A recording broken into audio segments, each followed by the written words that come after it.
And then the next thing I know, it's just been started to fall into place. I mean, that being said, it wasn't a straight line. There was a lot of zigs and zags to get to where we are today. But, you know, all challenges and obstacles kept pushing us forward, though. Hi, and welcome to Handbag Designer 101, the podcast with your host, Emily Blumenthal, handbag industry expert and the handbag fairy godmother. Each week, we uncover the stories behind the handbags we love, from the iconic brands and top designers to the creativity, craftsmanship, and culture that define the handbag world. Whether you're a designer, collector, or simply passionate about handbags, this is your front row seat to it all.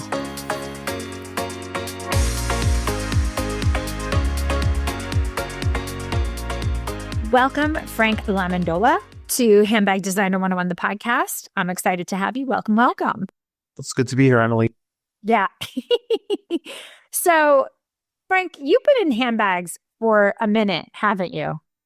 Yeah, well, a little more than a minute. I started in the early 80s, and it's been really interesting. Thank you. You know, the filter that I have on this helps a little. But no, really, I've been in this business for way over 40 years, and it's been interesting. I mean, it's been an interesting journey for me. I mean, I've worked for a lot of different companies at a lot of different levels in terms of who we're developing product for and who we're selling to. So I learned a lot. I'm still learning, you know, after all those years, I'm still learning, and it's exciting. You know, I realize it's a real passion that I have, just the idea of designing product and, you know, where I get inspiration from. And of course, in the 80s and 90s, there was a lot of travel that was involved. So it really kept me going. Yeah, good times. Exactly. Before we get into you and, you know, how you've dealt with handbags on a large and small level, do you see, being someone who's been in this long enough, do you see, based on the product life cycle, something that's coming back that other people are so shocked about and you're like, duh, this makes so much sense. Why wouldn't this come back? I'm not really, like, I think, you know, because I think a lot of things have sort of cycled throughout the years in terms of, you know, trends. I think, you know, or like brand, like logos, for example, you know, like it being really a predominant sort of thing about like product, people like aspiring to like things that have like names written across it. But I think what is happening, which isn't really a surprise to me, is really like basic, well-made. I mean, this is in my world right now anyway, but like really like sort of signature, but like status signature, but like understated, like quiet luxury, I guess. So a good way to, and it doesn't really surprise me because, I mean, like I said, I've seen it happen in cycles where things are like overly embellished and really like a lot of details to kind of like simple, clean, understated. Do you have an opinion on novelty making a comeback? Yeah. I mean, I love being in the business for so many years. I appreciate it all. I think a lot of it's really, really innovative. A lot of it's been done before, but, you know, It's like I said, things cycle. But yeah, I have an appreciation for things that are super I mean, there's a place for everything, right? Yeah. You know, if you go back to bags from the 80s and so forth, it's obviously the quality was better because nobody had the capacity to produce mass the way they do now. And the materials were not made so quickly, and, you know, using even Coach as a case study to look at that. But in terms of like oversized silhouettes and color and so forth, and to me, you know, seeing this correlation between oversized bags that are slouchy being representative of the market being good because people don't care about where their things are, to hyper-structured, really stiff, neutral colors to represent where the market isn't doing as well, where people want everything in a certain place. Also, color is expensive, so people are going to put color into their collection. Then they need to know that they can offset the cost because they're not producing enough color pieces to charge the same amount. How do you stand in terms of like how people are developing collections versus what they were? Like, do you see people changing their collections as frequently? Do you think there's a point? Do you think consumption is overwhelming now? How do you see all of this? Well, I think I see it in a lot of different ways. I mean, I really think it depends on the brand and who the client, you know, who the customer is, you know, who they're designing for, who they're selling to. there's a lot of brands that, and I'll just use myself as an example, companies that I've worked for in the past, every season, every market, there's a new collection to present. The product that I'm working on now, which is my own collection, it's approached more like on a designer level where there's addition, like styles that are added to, as opposed to taking away everything and adding new. So it's like building collections rather than, because let's face it, most retailers, I think, would love to have items that just are on reorder, whether you recolor it or fabricate it. But, and that's sort of, like I said, I've worked kind of both ways where it's constantly turning over newness. And it depends. I mean, some brands require that, where others are just, tried and true to their signature silhouettes and implementing newness every season or every other season. It's really a tricky balance. I agree. Retailers would absolutely love to just place reorder. It would make their lives so much easier. Okay, let's bring it in a different color. We'll bring it in a different material because they know their customer, or at least I'd hope they'd know their customer. I mean, I've had experiences in the past where I've dealt with buyers who overbought. And as a result of that, my line got cut because they had too much inventory. And it was so problematic because, as someone on the other side, you're excited for these large orders. And then to realize like, oh, damn, it's not my fault they weren't bought. They definitely bought too much. So it's really hard, especially dealing with a buyer and saying, maybe that's too much, like where to intervene and so forth. It's definitely difficult. Yes. And, whether it's the quantity of which they're buying, or sometimes I've been in many meetings where they're creating the assortment. And I'm like, I don't really think that's the right style for your customer, even though I'm presenting it. I mean, it's like, if you're going to choose 3 out of like the 7 or 8 styles, you really, I mean, at the end of the day, we all have bags to sell, right? So like sometimes it depends who the buyer is. I mean, sometimes, they choose things that are a little like out there or has a little more of an edge to it, and that's, sometimes that ends up being a liability as opposed to something that's tried and true. At this point, knowing that you've done this so long, how many pieces do you really think are necessary in a collection? I could tell you, I mean, that's a very easy question to answer. So I've worked for companies, I'm talking about within the past 3-4 years. I worked, as a consultant, worked for companies where every season, 50 to 60 styles, right? And the buyer would end up, and the customers would end up buying maybe out of that, like 5 to 6. Mm-hmm. Now that I have my own brand, and I made this as this is like a sort of getting my standard, 8 styles, 10 styles, and you get the same result. I get 4 styles selected. So it's really, I think what it comes down to is really slowing down, really knowing. I feel like really knowing who the customer is and what the needs are, and being a little more confident, rather than just throwing it, and I think that comes a lot more from a sales perspective than it does from design, but throwing it on the wall and hoping something sticks mentality, but that's sort of what I've been experiencing. Well, considering you've been on both sides and being a designer, and I know in some brands, the design team sits on the sales meetings. Sometimes they don't. It's really, I keep using the word tricky. That's the word of this episode, but it's definitely, as a designer, don't you think it's important to sit on all those meetings to truly understand?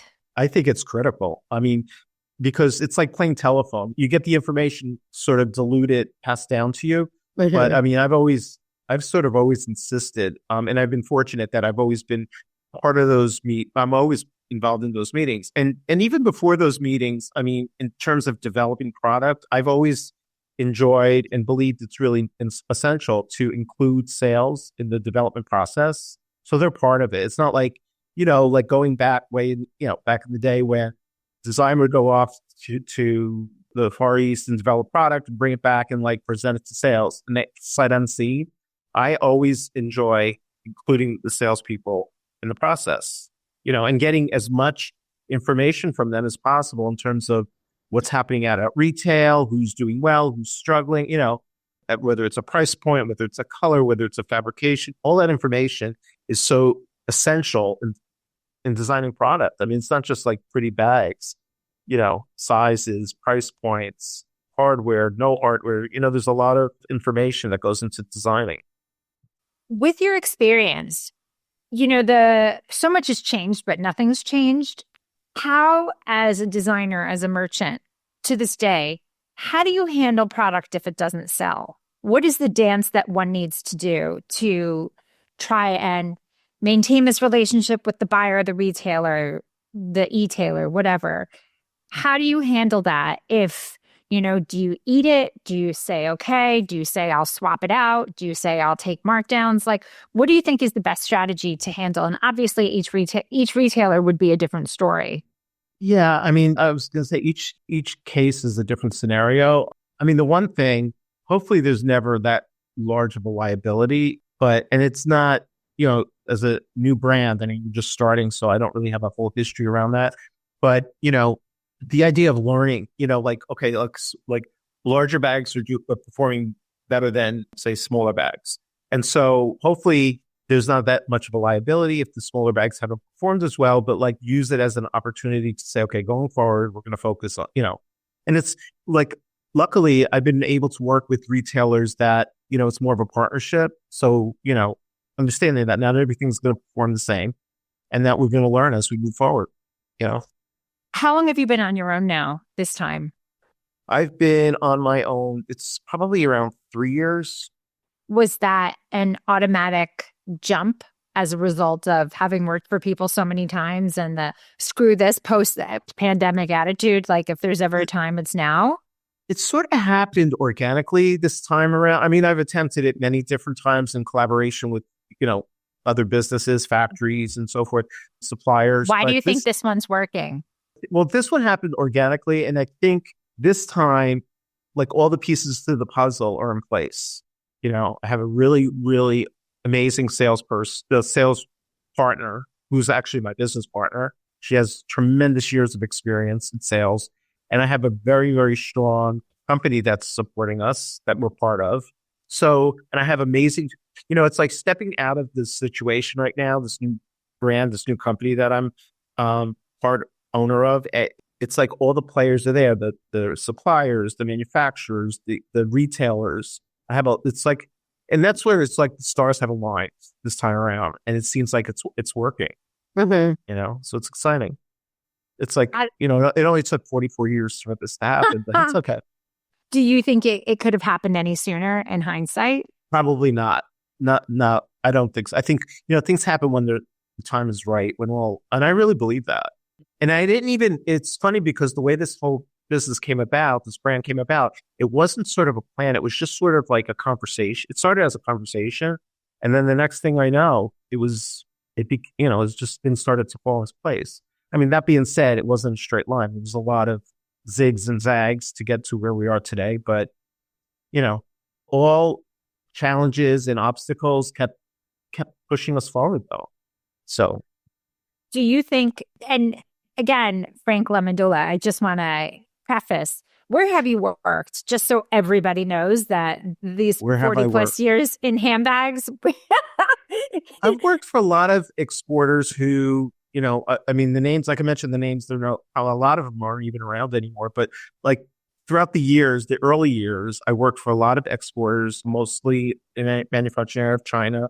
But I remember back, I'm going way back. They were actually manufacturing in Taiwan. That's how far back we were. But, so there was, I would say small, but they were small companies, but they were large. I mean, they did a lot of business. And then, as I moved into the later years, like the 90s and 2000s, it was like, I don't know, Michael Stevens. Oh my God. Accessory Network. But Accessory Network, from there, it was like, I think I went with Abe? With Abe. Gotta love Abe. When we just met a few months ago, and we were trying to think of, it's like 25 years ago, maybe. But, and then Lian Feng, I mean, and then. Oh my gosh. But from that point on, a lot of the companies, the business I did was on a design consulting basis. So I was able to manage multiple lines. Yeah. So, but I'm sure it's a very different, I'm imagining it's very different now for a large company. If you ever wanted to start a handbag line and didn't know where to start, this is for you. Living proof that independent designers can make it big. Emily Blumenthal is one prime example.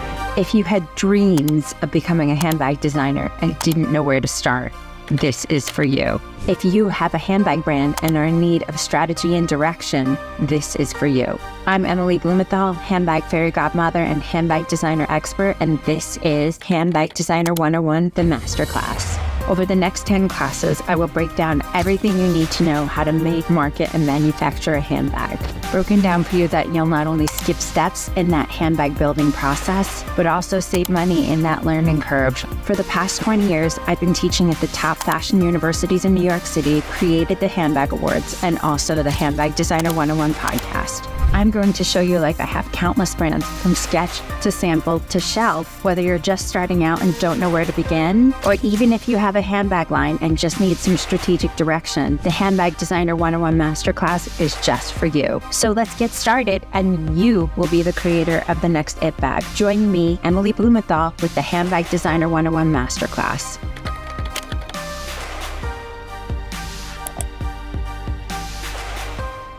It's interesting. Yeah, I think the business has totally evolved. I talk a lot about this with my students, that so many of them are so morally against Zara and H&M and Shein, and they're so pro sustainability and transparency, but they don't have the budget to spend on said places. So most of them spend their money on a Depop, on a Poshmark, maybe going down the line to an eBay, or sites where they can purchase used higher end product, real, what goes around comes around, because they say like, okay, that's so much better for the environment. I can see, but God knows they all end up using those platforms one way or another to buy those one-off pieces. And those one-off pieces are what fund those sites. Exactly.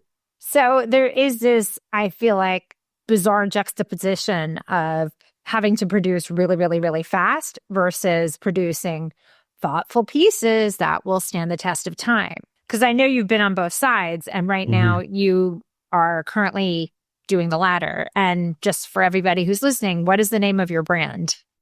So the name of my brand is Frank Landola Handbags, made in Italy. And that's sort of the hook on, trying to differentiate what we could do that's a little different than what's being done. And the idea, going back, I've shopped Italy many, many years throughout my career for inspiration and so forth. But like the idea of like quality, like quality, but making it accessible, and really, and I'm really proud. I'm very, very biased. I could be very biased, but I'm also very proud of the way this product has been executed.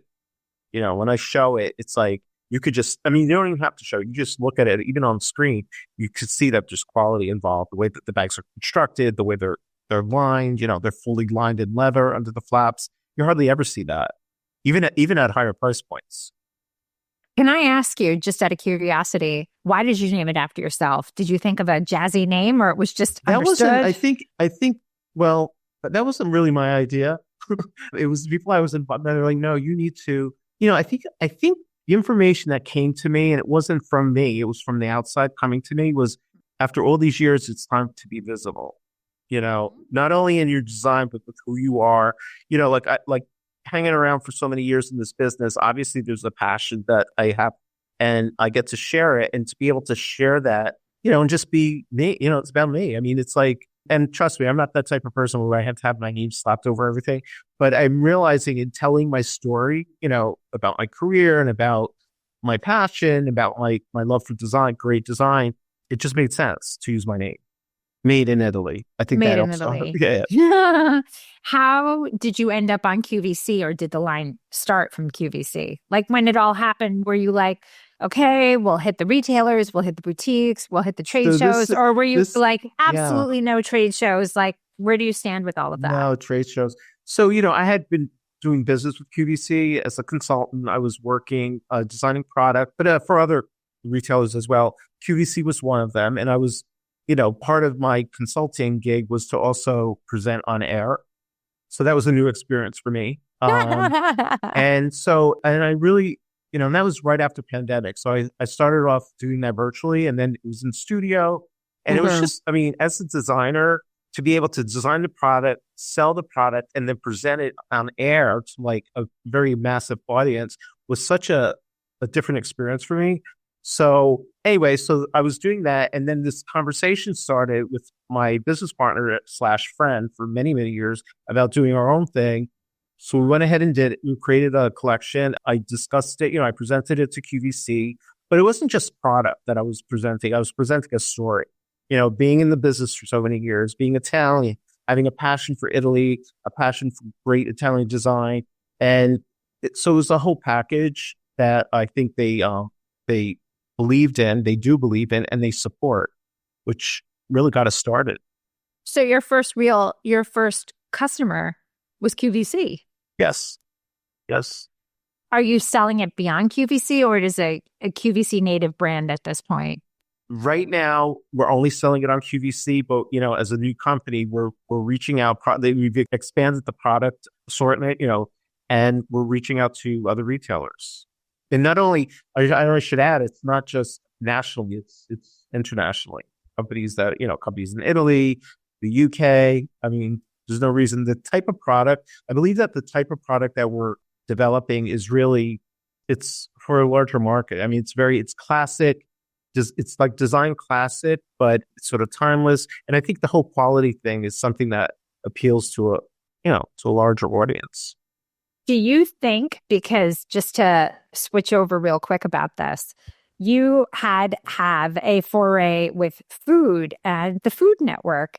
Do you think the fact that you were still in handbags, but then doing food, do you think having these two mediums, if you will, that one helped the other, that, I think sometimes people say like, oh, if I move over to this, I'm going to lose my relationship status in that. How were you able to juggle the two?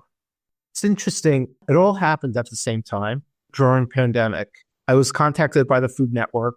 I was home like everyone else, baking sourdough bread, and I was getting a little more creative with like cake and cake design, and just bored out of my mind. But I was also teaching virtually as a culinary instructor and as fashion design instructor.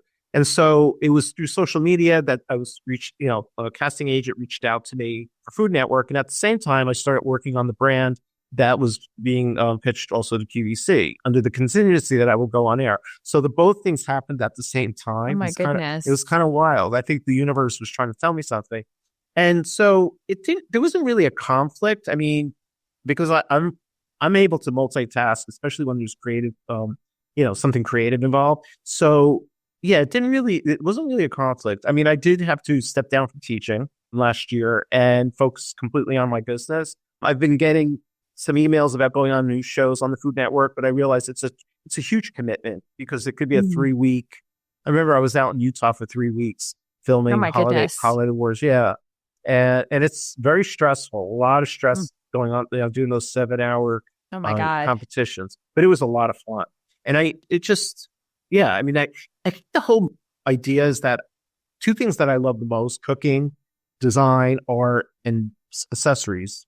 It's like I'm at a point in my life, a point in my career where I get to share it in like a really large way, aside from social media, so it's been great. It's been a lot of fun. Are you trained culinary kitchen food? I'm Italian.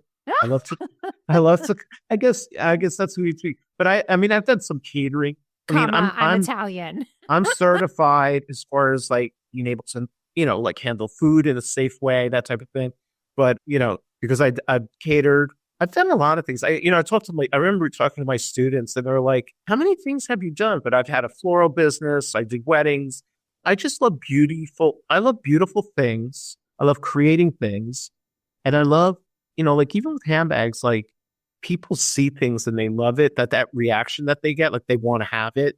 To me, it's like, it's such a high I get, like from creating something that someone actually wants.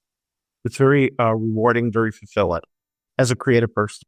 What's your favorite dish to make?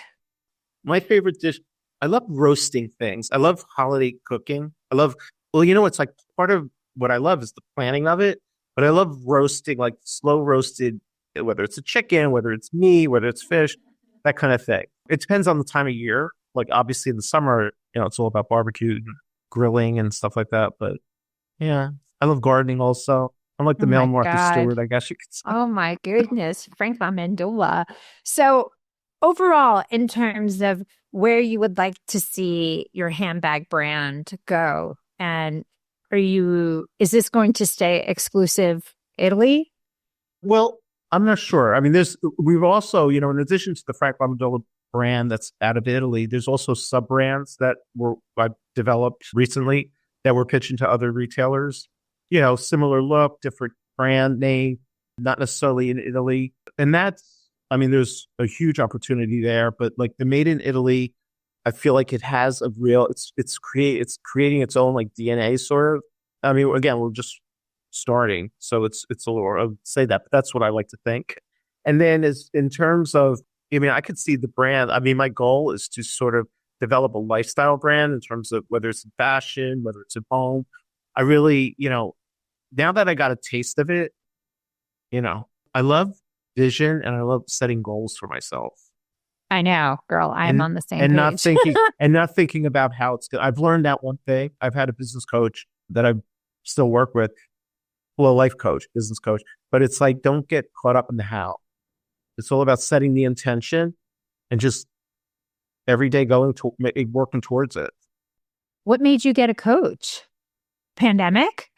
Well, that was another thing. I was on a Zoom meeting and I heard this woman speak, and there was something about the way what she was saying and how she was saying it that like attracted me. I asked for her information. We spoke. Of course, I went on LinkedIn. I did like a deep dive into what she's all about. And it turned out she was a coach, and she worked under someone who's actually from the movie The Secret. That's like, oh, the movie The yeah. Secret, Like write down $10,000 on the dollar. Yeah. She worked with Bob Proctor, who's like, he was a predominant person, the thought leader, I guess you would say back then. And she worked she was mentored by him. And so I just became very interested in working with her. Do you think as a result of working with her, there was a difference? Absolutely. It's all about mindset. I just needed, she was the messenger. Like I could have probably picked up another book and read it or whatever, but she was the messenger. It's all about mindset. Mm-hmm. And in spite of all the difficulties and the challenges, and it's all about mindset and setting intentions. Oh my God, Frank, I've been so moved just by this conversation. Frank Lamondola, how can we find you, follow you, get your beautiful handbags? Well, you can get my beautiful handbags on QVC at the moment. You can follow me on Instagram. I have two, I think. It's Frank Lamondola and then Frank Lamondola Handbags. I'm working with a virtual assistant to try to get that a little more buttoned up. I'm also on Facebook. I'm also on TikTok. So you're on TikTok? I'm on TikTok. Yeah, I'm trying to it's you and the kids. Look at you. Actually, there's a lot of older people on TikTok too. I know. The whole thing. I know. I upload the mini clips of the episodes because people enjoy them there. And I've done a handful of like, here's this, here's the history of that. But it is a struggle point. I think we grew up camera facing the other direction. So yeah. I still look at myself on camera and I'm like, oh, I can't do that. That's why, I'm okay that's on why this. That's why I want to hire someone to help me. Someone who's much younger who understands. Yes. Oh my gosh. Frank, we can't wait to see where you go. Thank you so much for joining us. It was great being here. Thank you. Thanks for listening. Don't forget to rate and review and follow us on every single platform at Handbag Designer. Thanks so much. See you next time.